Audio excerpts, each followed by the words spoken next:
நண்பர்களே, இந்த புத்தம் புதிய வீடியோவில் உங்கள் அத்துணை பேரையும் சந்திப்பதில் மிக்க மகிழ்ச்சி கொள்கிறேன். இன்னைக்கு நம்ம பார்க்க போகிறது ஒரு சீரியஸ் எபிசோட்ஸ், அதாவது 12 ராசிகளுக்கான பலன்கள். எப்படின்னா, ஒவ்வொரு ராசியினருக்கும் பிறப்பு முதல் இறப்பு வரையிலான பலாபலன்கள்.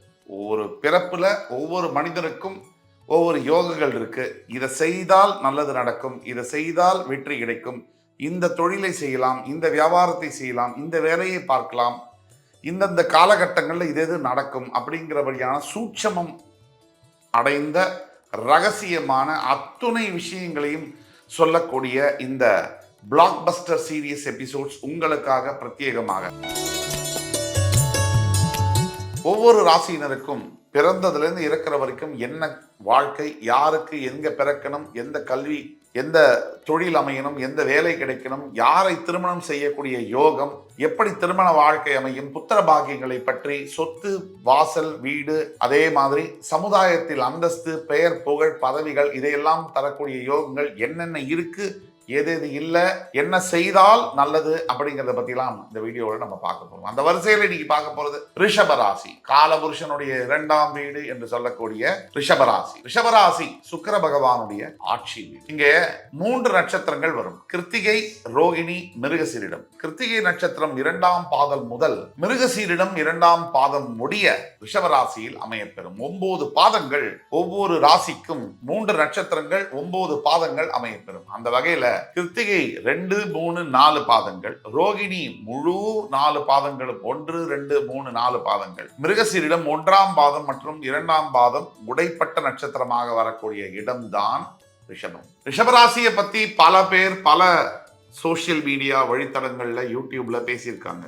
ஆனா முக்கியமான விஷயம், இந்த வீடியோவானது ரிஷபராசி என்பவர்களுக்கு மாறுபட்ட கோணங்களில் இதுவரை இல்லாத தகவல்களோடு ஒரு பிரத்யேகமான ஒரு வீடியோ அப்படிங்கிறத பெருமையோடு சொல்லிடலாம். சந்திர பகவான் உச்சம் பெறக்கூடிய, சூரிய பகவான் ஆட்சி பெறக்கூடிய இந்த வீடு ரொம்ப சிறப்பான ஒரு வீடு. ரிஷபராசியில் பிறக்கக்கூடிய 196 பேர் அழகாக பிறப்பார்கள். ஏன்னா சந்திரன் உச்சம் பெறுகின்ற ஒரு வீடு. ரிஷபராசிக்கு நட்பு கிரகமாக சனி பகவான், புதன் பகவான் மற்றும் ராகு பகவான் இவங்கெல்லாம் வருவாங்க. ரிஷபராசிக்கு எதிரியாக, முதல் எதிரியாக குரு பகவான் மற்றும் செவ்வாய் இவங்கெல்லாம் வருவாங்க. பொதுவாக ரிஷபராசியில் பிறந்தவர்களுடைய குணாதிசயத்தை பத்தி ஒரு 4-5 பாயிண்ட் பேசிட்டு நம்ம இதுக்குள்ள போகலாம். லக்னம்னு எடுத்துக்கணும். நான் ராசின்னு சொன்னாலும் இந்த வீடியோவானது ரிஷப லக்னத்தில் பிறந்தவர்களுக்கு 60 முதல் 70% ராசியில் பிறந்தவர்களுக்கு 30 முதல் 40% பொருந்தும். ரிஷப லக்னம், ரிஷப ராசியில் பிறந்தவர்கள் அடுத்தவர்களுக்காக வாழக்கூடிய பிறப்பை பெற்றவர்கள். ரொம்ப நல்லா பேசுவாங்க, அருமையாக பேசுவாங்க. ரிஷபராசி, ரிஷப லக்னத்தில் பிறந்தவர்கள் அடுத்தவர்களுக்காகவே வாழ்வாங்க. இந்த பாரத்தை சுமக்கின்றவர்களாக இருப்பார்கள். ரிஷபத்துடைய சிம்பல் பொதிமாடு. அப்போ பொதிமாடு என்ன செய்யும்? எல்லா பாரத்தையும் தன்னுடைய தோளில் போட்டு சுமக்கும். அதையே தான் ரிஷபராசி அன்பர்கள் செய்வார்கள். எல்லாரிடமும் நல்ல பெயர் வாங்கி தன்னுடைய வாழ்க்கையை பலி கொடுத்து, தன்னுடைய at the cost of their life they will live for others.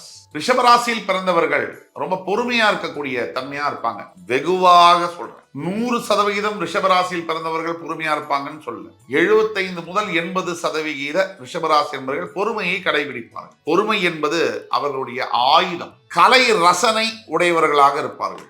எந்த ஒரு கலை, எந்த ஒரு வடிவத்தில் இருந்தாலும் கூட அது மேல நாட்டமும் ஆசையும் இருக்கும். ஒரு எடுத்துக்காட்டுக்கு, டான்ஸ் பண்றது ஆர்ட், ஒரு பாடல் பாடுவது என்பது ஒரு சிங்கிங் இஸ் an ஆர்ட். அந்த ஆர்ட் மேல அசாத்திய கவனம், அசாத்திய ஆசை, அது கத்துக்கணும். கலை, ஏதாவது நிகழ்ச்சிகள், என்டர்டெயின்மெண்ட் மேல நிறைய ஈடுபாடுகள் இருக்கும். ரிஷபராசியில் பிறந்தவர்களுக்கு பொதுவாக சொல்றேன், அரசியல் துறை, வக்கீல் துறை, நீதித்துறை, பேச்சு சம்பந்தப்பட்ட துறைகள் எதுவாக இருந்தாலும் அவர்களுக்கு இயல்பிலேயே நன்றாக வரும். நல்லா பேச தெரியும். அதுக்கு காரணம், காலபுருஷனுடைய முதல் வீடு மேஷம், அதற்குரிய வாக்குஸ்தானம் ரிஷபம். அப்ப தனம், வாக்கு, குடும்பத்துடைய ஸ்தானமாக ரிஷபராசி வருவதனால் பெரும்பாலும் ரிஷபராசி என்பவர்களுக்கு செகண்ட் ஆஃப் ஆஃப் லைஃப்ல நிறைய பணம் சேர்க்கக்கூடிய யோகம் வருகிறது என்றால் அது மிகையல்ல. அதே மாதிரி வாக்குஸ்தானம், பேச்சு சம்பந்தப்பட்ட, வாக்கு சம்பந்தப்பட்ட தொழில் தான் agent profession, brokers, real estates, இல்ல ஒரு பொலிட்டீஷியன்ஸ் பேசிதான் ஆகணும்.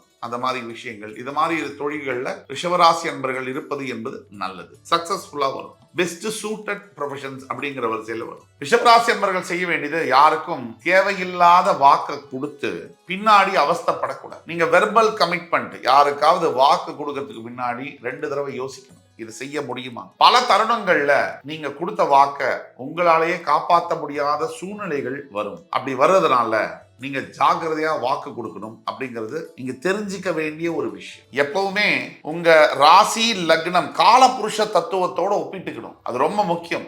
காலபுருஷனுக்கு உங்களுடைய லக்னமோ ராசியோ 2ஆம் இடம். அப்ப அந்த வகையில பார்க்கும்போது வாக்குல, குடும்பங்கள்ல பேச்சுவார்த்தை நடத்தும் போது ரொம்ப ஜாக்கிரதையா பேச்சுவார்த்தை நடத்தணும். இது ரொம்ப முக்கியம். இப்போ முழுசா போவோம். உங்களுடைய ரிஷபராசிக்கு 12 இடங்கள், 12 வீடுகளுக்கான பலன்களுக்குள்ள நம்ம போவோம். உங்களுடைய 2ஆம் வீடு என்று சொல்லக்கூடிய மிதுன ராசிக்கு அதிபதியாக புதன் வருகிறார். அங்கே மிருகசீரிடம், திருவாதிரை, புனர்பூசம் 3 நட்சத்திரங்கள் வருது. வாக்குஸ்தானத்துக்கு வாக்கு நாதனே அதிபதியாக வருவதனால், நான் ஏற்கனவே சொன்னேன், காலபுருஷ தத்துவப்படி நீங்களே வாக்குஸ்தானத்துக்குரிய ராசி. உங்களுடைய வாக்குஸ்தானத்துக்கு புதனே அதிபதியாக வருவதனால் நீங்க சொன்னா அது நடக்கும். வாக்கு பலிதம் என்பது உண்டு. அதுக்குதான் ரிஷபராசிக்காரர்களுடைய வாயில விழக்கூடாது.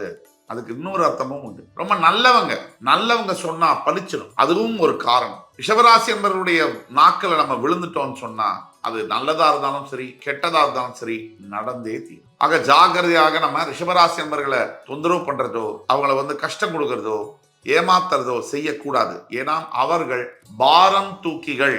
அடுத்தவர்களுக்காக தன்னுடைய வாழ்க்கையை அர்ப்பணிப்பவர்கள். வாலண்டரியா எல்லாருக்கும் உதவி செய்து, யார்கிட்டையும் தனக்கு ஒரு விஷயம் வேணுங்கிற போது உதவி கிடைக்காம போய் மனம் நொந்து மனசை காயப்படுத்தி அந்த மனதுல ரொம்ப அழியா ஒரு வடுக்களோடு வாழக்கூடியவர்கள் ரிஷபராசி, ரிஷப லக்ன அன்பர்கள். அதனால உங்களுடைய வாக்குஸ்தானத்துக்கு புதன் வருவதனால நீங்க வாக்கு சொல்லும் போது கவனமாக சொல்ல வேண்டும். விளையாட்டுக்கு கூட தப்பான வார்த்தைகளை ரிஷப லக்ன, ரிஷபராசி அன்பர்கள் பேசக்கூடாது. அப்படி பேசினா அது அப்படியே பலிக்கும். வீட்டுல கூட திட்டும் போது கூட ஜாகிரதையா, நீ நாசமா போயிடுவ, நீ நல்லா இருக்க மாட்ட சொன்னா அப்படியே பழிச்சிடும். வாழறதே கொஞ்ச காலம். இதுல எதுக்கு ரொம்ப ஸ்ட்ரெஸ் எல்லாம். 2ஆம் இடத்திற்கு செவ்வாய், ராகு, குருவுடைய பாதங்கள், நட்சத்திர பாதங்கள் வருவதனால, நீங்க சுக்கிர ராசிங்கிறதுனால உங்களுக்கு 2ஆம் இடத்துக்குடைய அதிபதி புதனாக வருவதனால பெரும்பாலும் வாக்கு சார்ந்த ப்ரொஃபஷன்ல இருக்கிறதும் கூட நல்லதுதான். ஆனா வார்த்தையை மட்டும் ஜாகிரதையா பார்த்துக்கணும். புதன் காலபுருஷனுக்கு 3ஆம் வீடு, ஆனா உங்களுக்கு 2ஆம் வீடுங்கிறதுனால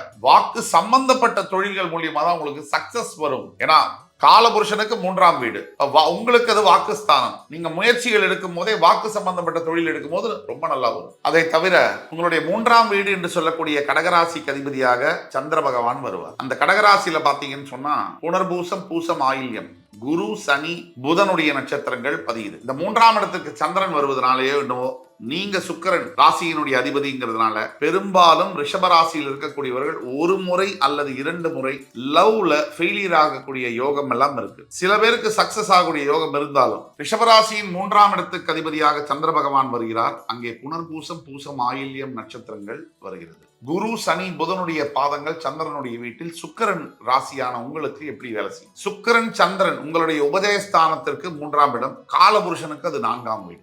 மனைவி திருமணத்திற்கு பிறகு மனைவியின் சொத்து, மனைவி வீட்டுல வசதியான வீட்டுல பெண் எடுப்பது, வசதியான வீட்டுல மணமகன் கிடைப்பது போன்ற பாக்கியங்கள் அமைய பெற்றது ரிஷபராசி. சில வீடுகளில் மாறுபடலாம். தனிப்பட்ட ஜாதகத்துல சில வீடுகளில் மாறுபடலாம். பொதுவாக திருமணத்திற்கு பிறகு மனைவியின் மூலியமாக பொருளாதார யோகம் பெறக்கூடிய ராசி ரிஷபராசி. அதே சமயத்தில் சுக்கிரன், சந்திரன் தான் காதலுக்கு காரணம். சுக்கிரன் காமத்தை தூண்டுபவர், சந்திரன் மனசு, காதல், மனசு சம்பந்தப்பட்ட விஷயம். இவங்க சுக்கிர ராசிக்கு 3ஆம் இடம் சந்திரன் ஆட்சி பெறுவதனால், உபஜயஸ்தானத்துக்கு வருவதனால் கடுமையான முயற்சி எடுத்தும் கூட அங்கே வரக்கூடிய நட்சத்திரங்கள் பாத்தீங்கன்னு சொன்னா குரு, சனி, புதன் இவங்களுடைய நட்சத்திரங்கள் வருவதனால் இந்த புதன் நட்சத்திரம் ஆயில்ய நட்சத்திரத்தை தவிர புனர்பூச, பூச நட்சத்திரத்தில் பிறக்கக்கூடிய அவங்க உங்களுக்கு பார்ட்னரா வர சமயத்துல, இல்ல நீங்க காதலிக்கிறீங்க அப்படின்னா புனர்பூசம் 4ஆம் பாதம், பூசம் 1, 2, 3, 4 பாதங்கள் இதுல பிறந்தவங்களை நீங்க காதலிக்கிறீங்க,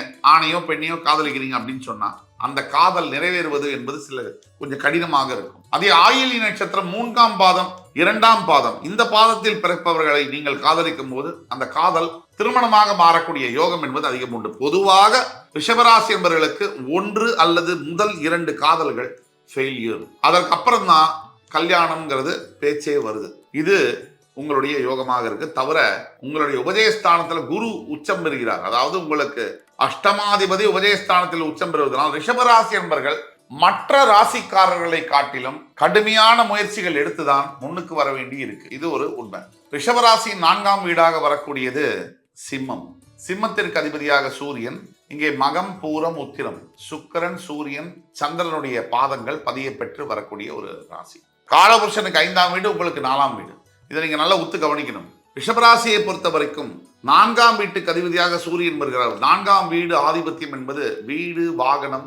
அதே மாதிரி நாம ஏற்கனவே சொன்னோம், 3ஆம் வீட்டுக்கு அதிபதியாக கடகம், சந்திரன் அதிபதியாக வருவதனால் பெரும்பாலும் ரிஷபராசிக்காரர்களுக்கு நல்ல நண்பர்கள், நல்ல பார்ட்னர்ஸ், அவங்க மேல ஒரு அதிகப்படியான ஒரு அன்பு இதெல்லாம் இருக்கும். அதே மாதிரி இளைய சகோதர சகோதரிகள் ரிஷபராசி என்பவர்களுக்கு ஓரளவுக்கு நல்லது பண்ணலைனாலும் கெடுதல் பண்ணாமல் இருக்கக்கூடிய யோகம்லாம் இருக்கும்.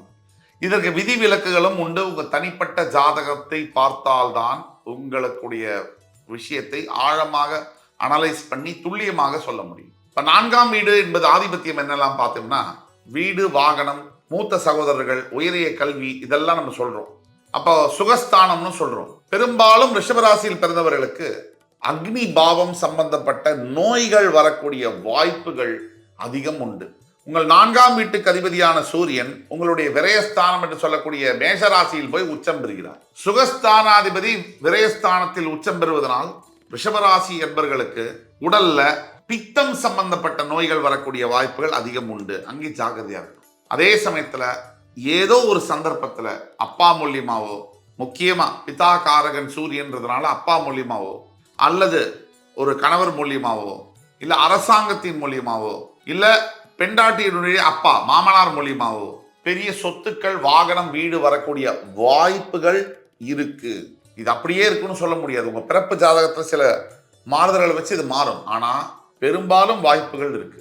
ரிஷபராசியினுடைய 4ஆம் வீட்டுல பாத்தீங்கன்னா கேது, சுக்கிரன், சூரியனுடைய பாதங்கள் வருது. இதுல சூரியனுடைய வீட்டுல கேது, சுக்கிரன், சூரியனுடைய பாதங்கள். நீங்க சுக்கிர ராசி. பெரும்பாலும் மேல் படிப்பு படிப்பதற்கு ரிஷபராசி என்பவர்கள் ரிசர்ச் சம்பந்தப்பட்ட படிப்பு எடுத்தால் பிஹெச்டி, டாக்டர் சம்பந்தப்பட்ட படிப்புகள் உங்களுக்கு ரொம்ப சூட்டபிளா இருக்கும், நல்லா வரும். அதே மாதிரி பூர்வீக சொத்துக்கள், கோர்ட் கேஸ் எவ்வளவு நடந்தாலும் ஃபைனல் வெர்டிக்ட் உங்களுக்கு சாதகமாகத்தான் வரும். இதெல்லாம் ரிஷபராசி என்பவர்களுடைய பிறப்பினுடைய ரகசியங்கள். அதே மாதிரி நல்ல கல்வி பயிலக்கூடிய யோகங்கள் ரிஷபராசி என்பவர்களுக்கு இருக்கு.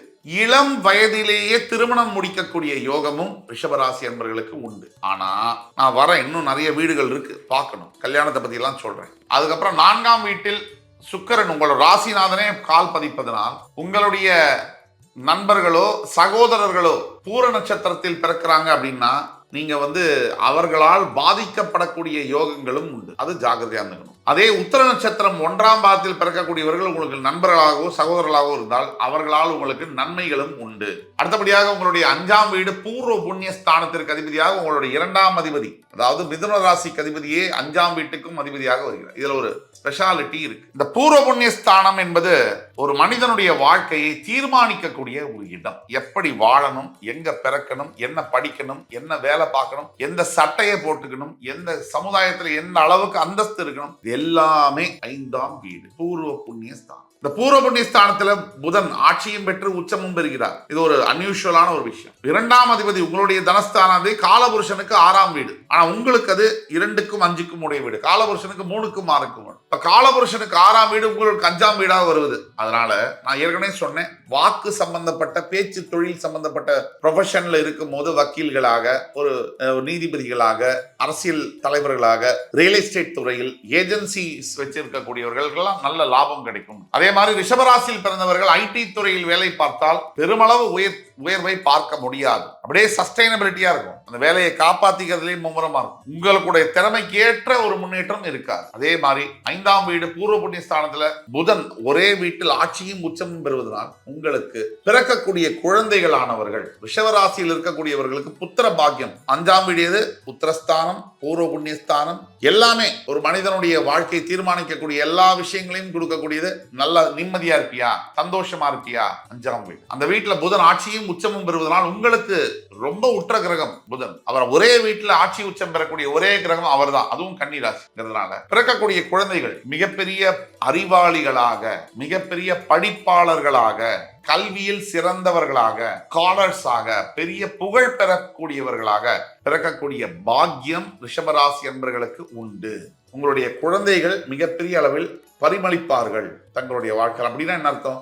நீங்கள் வயோதிக காலத்தில் நல்லா இருக்க போறீங்க, நிம்மதியா இருக்க போறீங்க. நமக்கு செய்தாங்களோ இல்லையோ குழந்தைங்க, அவங்க நல்லா இருந்தா போருமே சார்.